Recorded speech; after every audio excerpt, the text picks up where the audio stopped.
Welcome back to the Sports Check. It is time to check a few details in the world of politics and what is trending. Allow me to ask you one good question before we proceed. Was today's anti-abduction protest a success or not? Please let me know what you think in the comment section. In this video, I want us to discuss Senator Omatatah's participation in the anti-abduction protest that took place today in Nairobi and other parts of the country. And I repeat, in other parts of the country. I must play for you a clip just to show you how Senator Omatatah and other Kenyans were treated by our brothers and sisters in uniform. Here is the clip. Stop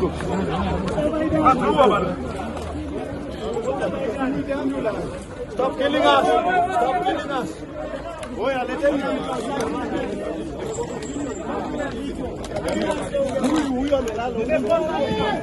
Munatuua. Wanatuua.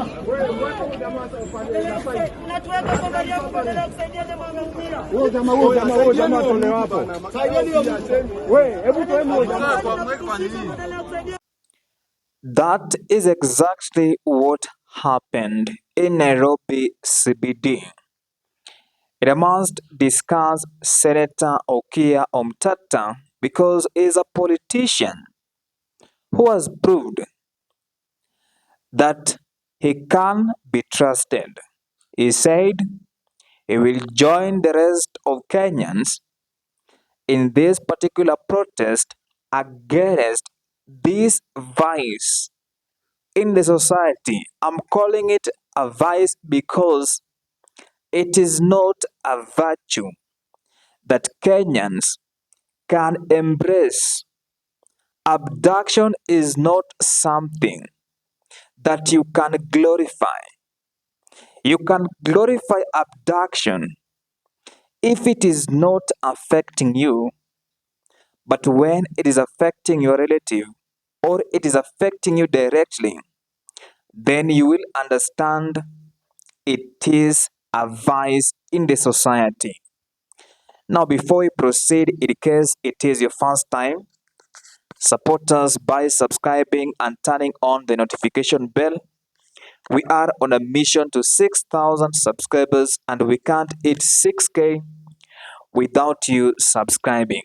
I said in this video, I want us to concentrate in Senators Omatatah's participation in the anti-abduction protest and relate it to what Kenyans are missing today.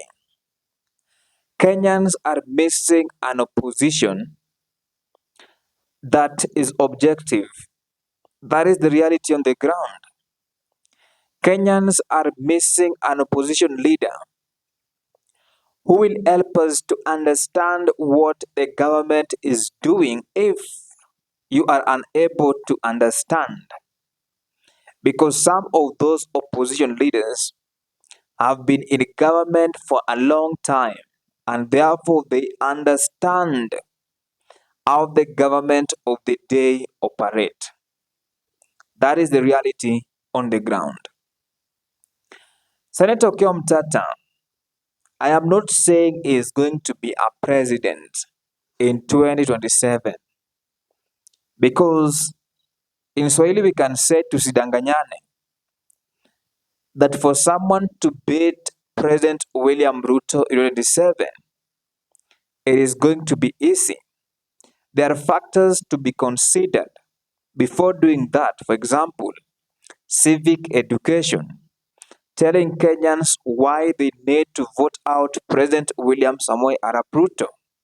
Because there are individuals in the society who have programmed themselves to brainwash other Kenyans. So for you to make William Ruto a one-term president, it is not going to be a walk in the park.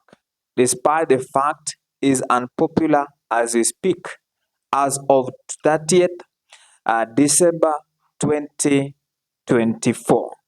That is the reality on the ground.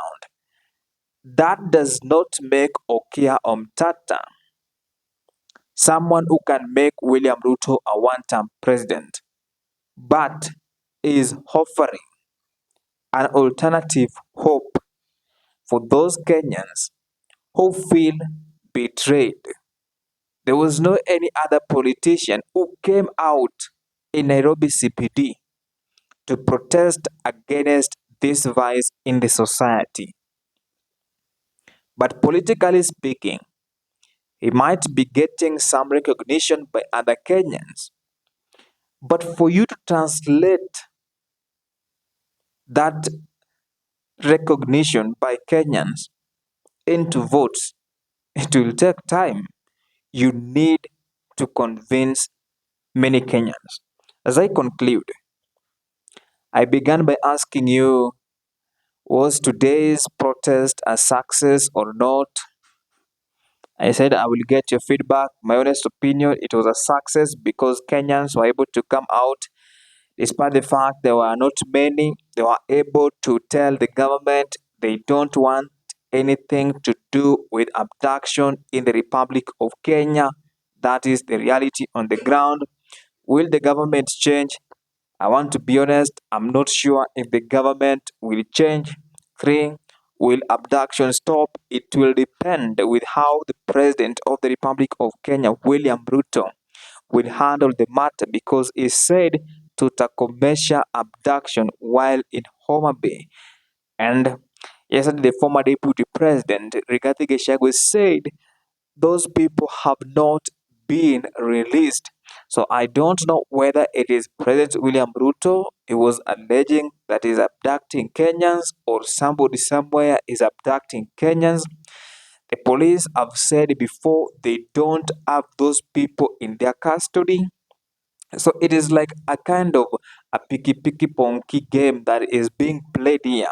But let us see what will unfold. That is just my opinion right here on the Sport Check YouTube channel.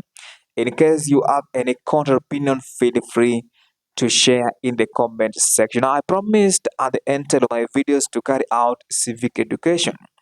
This is what you need to do. You need to register as a voter as soon as possible. Once you do that, you will get an opportunity to elect a leader of your own choice. Number two, demonetize politics. Don't allow yourself to be given 500 Kenya shillings, 200, 100, or also or 50. Then you will elect someone who will steal public funds at the end of the day. Then lastly, remember to vote for policy. Don't just vote for a leader who is clueless. Bye for now. I will see you in the next video.